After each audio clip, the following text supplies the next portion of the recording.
Hello Sumaiya আপু, ছোয়া আপু, কেমন আছেন আপু? আপনাদের ব্যাচ নাম্বার আর আপনাদের ইন্ট্রোডাকশনটা। আমি হচ্ছে সুমাইয়া হাসান নুরি অ্যান্ড আমার ব্যাচ হচ্ছে অফলাইন C34 অ্যান্ড আমার মেন্টর ছিল লাবিব আপু আর আমরা দুজন একসাথে একই ব্যাচে ছিলাম। আমার নাম হচ্ছে ছোয়ামণি আর আমি অফলাইন C34 ব্যাচে ছিলাম। আর সুমাইয়া পর আমি হচ্ছে একসাথেই মানে এখানে ক্লাস করছি, বাট এখানে আসার পরে হচ্ছে আমাদের পরিচয় হয়েছে। আমি তো ভাবছিলাম যে আপনারা মনে হয় আগে থেকেই ফ্রেন্ড, আপনারা একসাথে ক্লাস করছেন, মক দিচ্ছেন একসাথে, আজকে ইন্টারভিউ একসাথে, পরীক্ষার রেজিস্ট্রেশন একসাথে, পরীক্ষাও একই সাথে। তো এইগুলা কি আসলে আপনারা মানে এখানে যখন ক্লাস করছেন তারপরে ফ্রেন্ডশিপ থেকে করছেন এরকম? হ্যাঁ, তারপরেই হচ্ছে আসলে আমরা friendship হয়েছে। সবসময় পাশাপাশি বসতাম, আমরা সবসময় একদম একসাথে সারাক্ষণ একটা অন্যের সাথে একদম সবসময় টেক্সট করতাম, কখন কি পড়ছি কতটুকু পড়ছি এটা সবসময় আমরা প্রিপারেশন সেম ভাবেই নিয়েছি।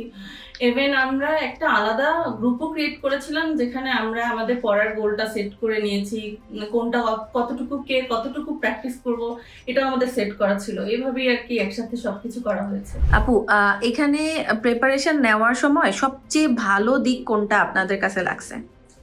আমার কাছে পার্সোনালি মনে হচ্ছে আমাদের আপু যে লাবিব আপু আমাদেরকে যে হোমওয়ার্ক গুলো দিত, আমার কাছে মনে হচ্ছে এটাই সব থেকে বেস্ট একটা প্রিপারেশনের জন্য হেল্প করেছে। কজ প্রতিদিন যদি আমরা ডেডিকেশনের সাথে হোমওয়ার্ক গুলো ফুলফিল করি, অ্যাটলিস্ট যার ল্যাকিংস যতটুকুই থাকুক, বেসিকেও ল্যাকিংস থাকলেও হোমওয়ার্কের মাধ্যমেই ওটা আসলে ফুলফিল হয়।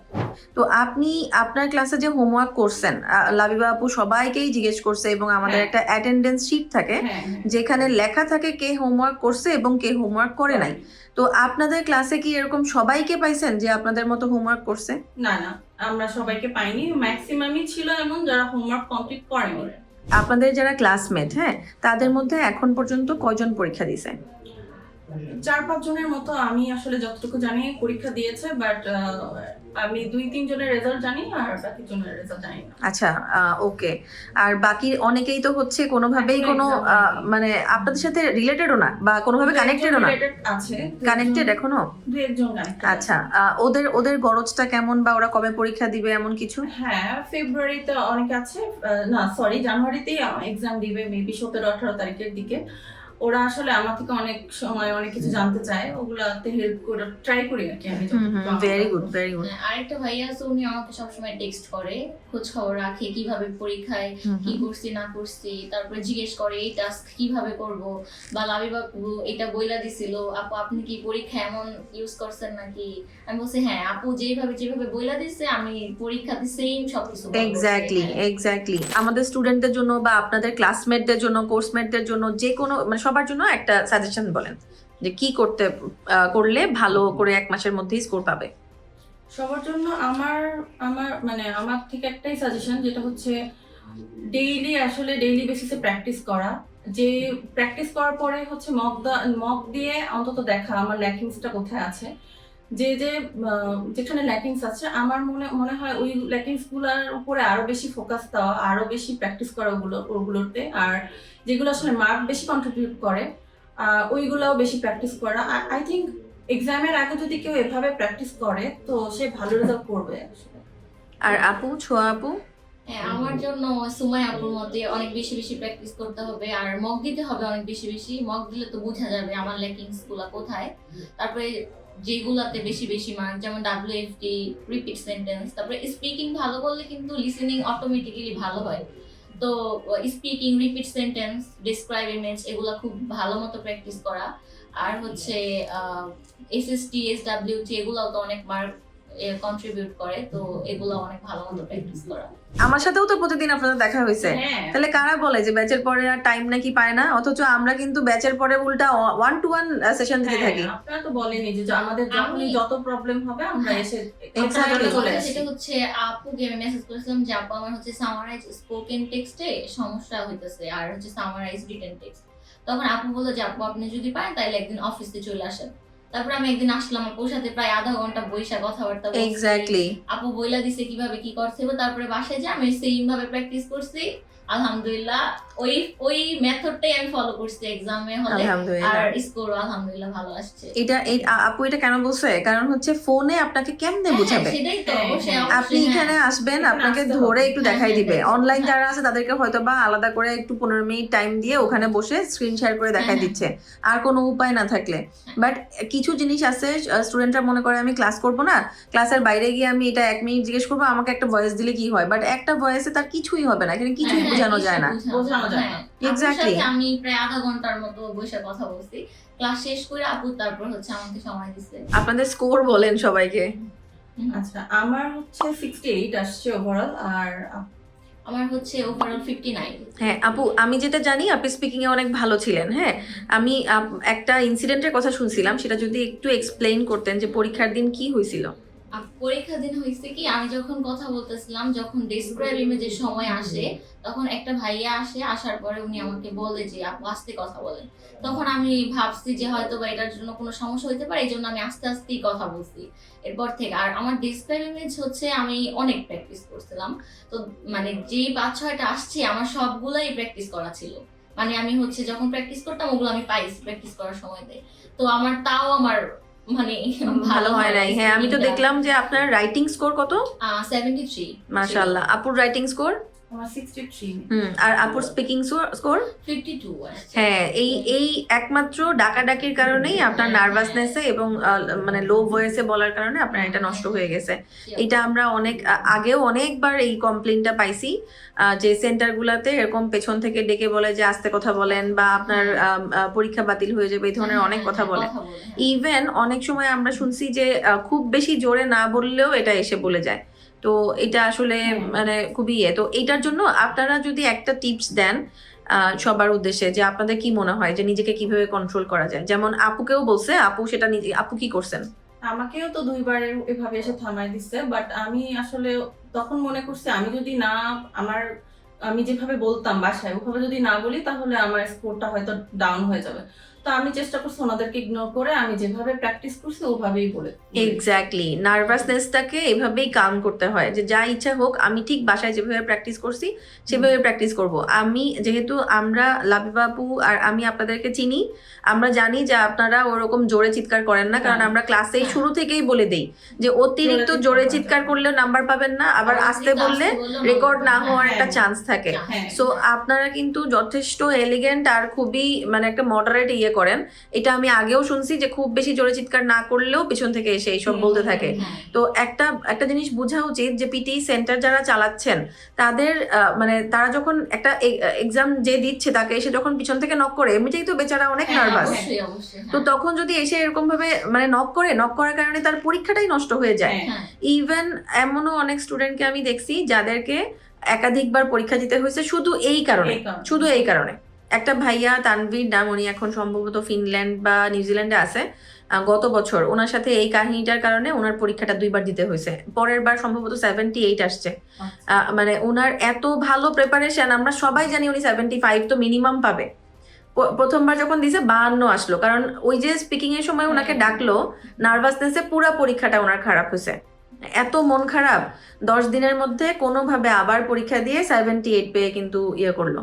আচ্ছা আপু, কত % কমন আসছে কার? ছোয়া আপুর তো বললেন অনেক কমন আসছে। আমার হচ্ছে আপু ডেসক্রাইব ইমেজ 5-6টা সবই হচ্ছে কমন ছিল, তারপরে হচ্ছে রিপিট সেন্টেন্স মনে হয় 2-3টা ছিল, আর রাইটিং হচ্ছে আপনার টেলিভিশন নিয়ে আমার এসেটা ছিল, ওইটা আমি প্র্যাকটিস করছিলাম। আপু যেভাবে আমাদের স্ট্রাকচার দেখাই দিছিল ঠিক সেম ভাবে ওই ইউনিভার্সিটি নিয়ে একটা দিছিলাম, তারপরে হচ্ছে এক্সাম্পল দিতে বলছিল 2-3টা, ঠিক সেম ভাবে আমি মনে হয় 260 ওয়ার্ডের মতো লিখছিলাম আর কি। আর WFD হচ্ছে আমি লাস্টে হচ্ছে 2টা ওয়ার্ড আমি লিখতে পারি নাই, আর একটা ফুল স্টপ দিতে পারি নাই। তারপরে আমি সুমাইয়া আপুকে আইসা বলছি যে আপু আমি তো লিখতে পারলাম না, হয়তো আমার এখানে মার্কটা আসবো না। তখন দেখলাম যে না, রাইটিং ভালোই আসছে। আমার মনে হয় যে আমি 3টা ছিল তো, হ্যাঁ 3টার মধ্যে আমার 3টাই মনে হয়েছে যে আমি প্র্যাকটিস করছি, মাশাআল্লাহ। হ্যাঁ ছিল আর কি। বাট লাস্টে আমি নিউট্রিশনাল ভ্যালু এই 2টা ওয়ার্ড লিখতে পারি নাই। মনেও আছে আপু। আর সুমাইয়া আপুর? আমার হচ্ছে ডেসক্রাইবিং এর সবগুলোই কমন ছিল, রিটেল লেকচার একটা কমন ছিল, FIBও দু একটা কমন আসছে, বাট আমার ওগুলো অ্যান্সার মনে ছিল না, কিন্তু আমি প্র্যাকটিস করছি, এটা মাথায় ছিল। এক্স্যাক্টলি। আর এসএটাও কমন ছিল, এটা ক্লাইমেট চেঞ্জ নিয়ে আসছিল, এটা আমি প্র্যাকটিস করছি।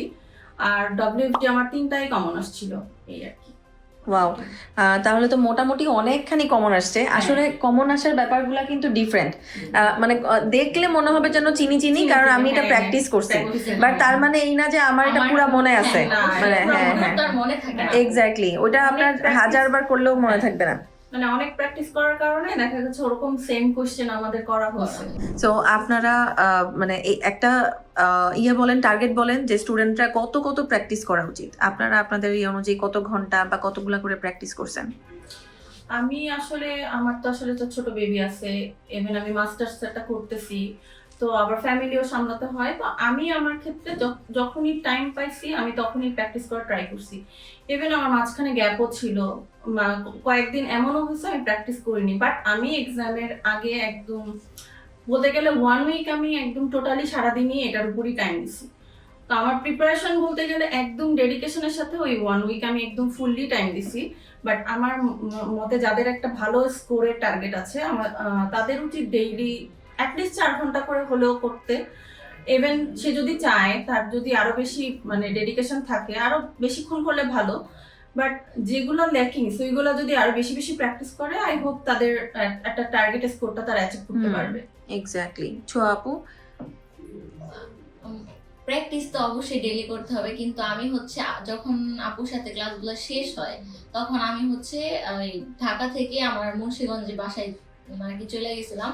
সেখানে যাওয়ার পরে আমি আর কি নভেম্বরের লাস্টের দিক থেকে পরীক্ষার আগ পর্যন্ত আপুর সাথে মানে কন্টাক্ট রাখছি। আপু বলছে যে আপু এটা করেন এটা করেন, আপুর আমি অনেক বিরক্ত করছি, অনেক কিছু জিজ্ঞেস করতাম, আপুর অনেক ধারণা আছে এই জন্য। তো এই কয়েকটা দিন আমি অনেক প্র্যাকটিস করছিলাম। আলহামদুলিল্লাহ। ছোঁয়া আপু, একটা ইস্যু বলতেছিলেন যে আপনি সম্ভবত মাস্টার্স এর জন্য যাবেন, প্রথমে ব্যাচেলারের জন্য আসছিলেন। হ্যাঁ, ব্যাচেলারের জন্য আসছিলাম, বাট এখন আমাকে বলতেছে আমি যেই ভাইয়াটার মাধ্যমে আর কি করবো, উনি আমাদের পরিচিতই, উনি বলতেছে যে আপু তোমার যেহেতু আর একটা ইয়ার আছে, তুমি হচ্ছে আমার জুলাই ইনটেকে যাওয়ার কথা ছিল, বলে যে অস্ট্রেলিয়াতে তো এখন একটু ভেজাল হইতেছে, তো তুমি হচ্ছে একদম শেষ করে মাস্টার্স এর জন্য অ্যাপ্লাই করো। তো ভাবলাম যেহেতু স্কোর আছে আর এটার ভ্যালিডিটি তো 2 ইয়ার্স থাকে, তো কোনো সমস্যা না, আর মাস্টার্স এর পয়েন্ট তো আছে, যে তোমার 54 ছিল 59 আসছে, তো কোনো সমস্যা নাই, একটু ওয়েট করো। আর আমার সাথে হচ্ছে আমার হাজবেন্ডও আছে, যাবে আর কি, তো এই জন্য ভাবলাম যে একসাথে মাস্টার্সে অ্যাপ্লাই করি, তাই ভালো হবে। তো এই জন্য সবকিছু অলমোস্ট অনেক কিছু গোছানো শেষ, কিছু কিছু জিনিস বাকি আছে, ওগুলো কিছুদিন পরে গুছাই রাখবো, তারপরে হচ্ছে অ্যাপ্লাই করবো। ভেরি গুড আপু, দুজনকেই অনেক অনেক শুভকামনা।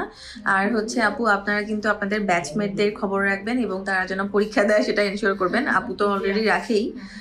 আপনাদের ব্যাচ শেষ হয়েছে কবে? আমাদের হচ্ছে নভেম্বরের 7 তারিখ। আপু, আপনারা একটা ছোট্ট ছোট্ট কথা বলে শেষ করে দেন। আমি বলবো আসলে একটা স্টুডেন্টের ডেডিকেশন থাকা উচিত, তার একটা গোল সেট করা থাকা উচিত, আর ওই গোল সেট থাকলে সে ডেডিকেশন নিয়ে গোল পর্যন্ত পৌঁছাতে পারে। অ্যান্ড আমি এটাই মনে করি, আমি নিজেও এটা ফলো করছি, আমি আমার শত ব্যস্ততার মধ্যেও আমি ট্রাই করছি আমার যে গোল সেটা অ্যাচিভ করার জন্য, আর অ্যাচিভও করছি আলহামদুলিল্লাহ। এটাই বলবো সবার উদ্দেশ্যে। আলহামদুলিল্লাহ।